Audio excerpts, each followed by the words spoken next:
Welcome back to AM Northwest. All right, what does it take to publish a children's book? For our next guest, it's as much a story of perseverance as it is a tale of creativity. Here to share her journey, we welcome the author of Mama Duck's Lost Duckling, Janice Bangs. We welcome her back because she used to work. We worked here for 30 years, 30 years, 30 yeah. years as a producer and on-air talent as well. Yes, this job was the best job ever. I never had a bad day here, even if a Oh, guest stop didn't show. that! Yeah, No, we all have bad days. Okay, we have bad days, but overall, the job is never not fun. Right, because you're true. always learning and laughing.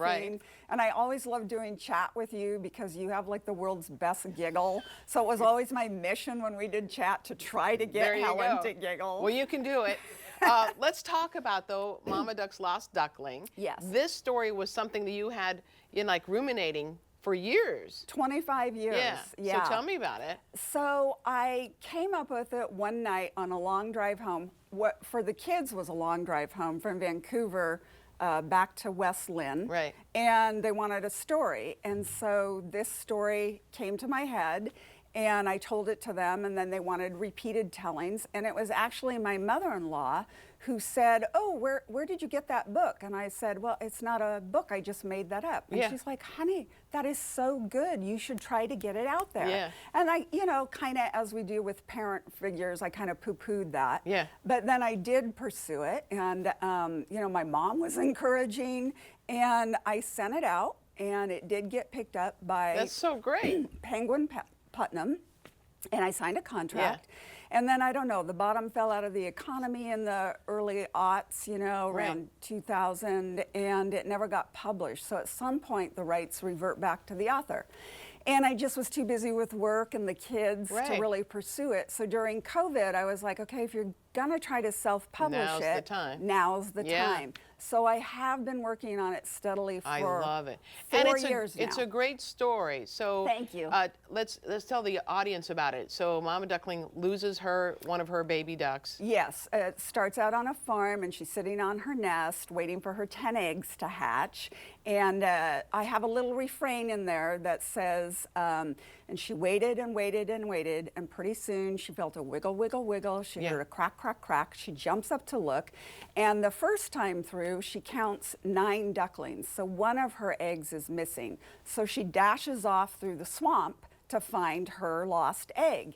And she is a very determined, if somewhat daffy mother duck, because she just keeps sitting on these random eggs that she comes across. And the first egg that she sits on, and wiggle, wiggle, wiggle, crack, crack, crack, she jumps up to look, it's a baby alligator. Yeah. So, well, they're great stories within stories, and it teaches kids about different animals too. Because you have the alligator, you have a snake, you have a few other things. Yes. Right? Yes, and that was one of the things is I wanted to teach kids that not only birds come from eggs. Right. And it was a lot of fun researching the book, and I learned cool stuff myself about you these also other do. mother You also animals. have like a glossary in the back about the different animals that you include. Yes, I thought that would be a fun sort of little bonus for the parents because it's interesting. One of my husband Alex's favorite parts of the book are the science pages in the back.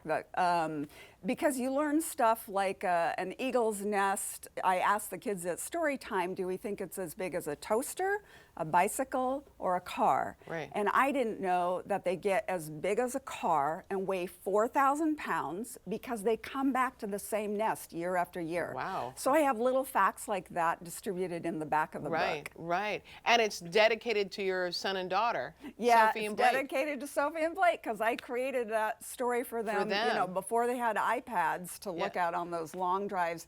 And here there they are all this grown up. Christmas. Oh my I know. Oh they my were gosh. like 3 and 5 when I came up with it. And that's my mom, who is turning 90 this year. Wow. Still living on her own in Seattle. Oh my She's gosh. doing great. That's wonderful. The kids have jobs. What does it mean to you to have this now out? Oh, you've got a book event. We'll talk about that in a second. You have a book event. Yeah. But what does it mean for you to have this finally out? And you got a great review from Kirkus. Oh, yeah, thank you.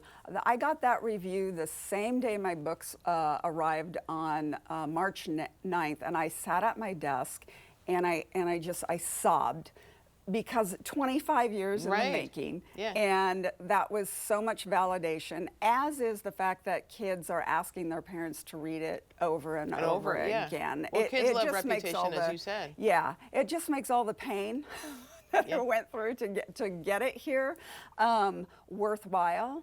It was, I would say that I am clearly evidence that it's never too late and you're never too old to pursue a passion. Oh, sure, absolutely. Yeah. And you have tips for people on reading a kid's book, and one is read it aloud so that other people. Yeah. Right? So when I was creating the book, one of the most difficult parts with a children's book are the illustrations. Right. And finding the right illustrator. Oh, you found a great illustrator. She's Thank great. you very much. She turned out, she did a great job. Yeah. So what I did was, though, over these last 4 years, is have my friends and family read the book aloud to me. Because the trick with a children's book is that every single word, comma, phrase really matters. Oh. And you shouldn't read it to yourself silently. That's how we read adult novels, but children's books are meant to be read aloud. Good point. And then if you hire an illustrator and you're not happy with it, Yeah. you know, find someone that matches your storyline. Right. And have a plan. I love Don't it. just Illustrated by Julia Rogova? Is that Yes. right? All right, Yeah. we want to tell them about your book event, and it is tonight at 7 at Annie Bloom's on Capitol Highway. We'll put all that information for everyone on our website at k2.com, Mama Duck's Lost Duckling. Thank you so much, Janice Bangs. Thank you, Helen. All right, we'll be right back with more AM Northwest. Don't go away. Yay, you did it.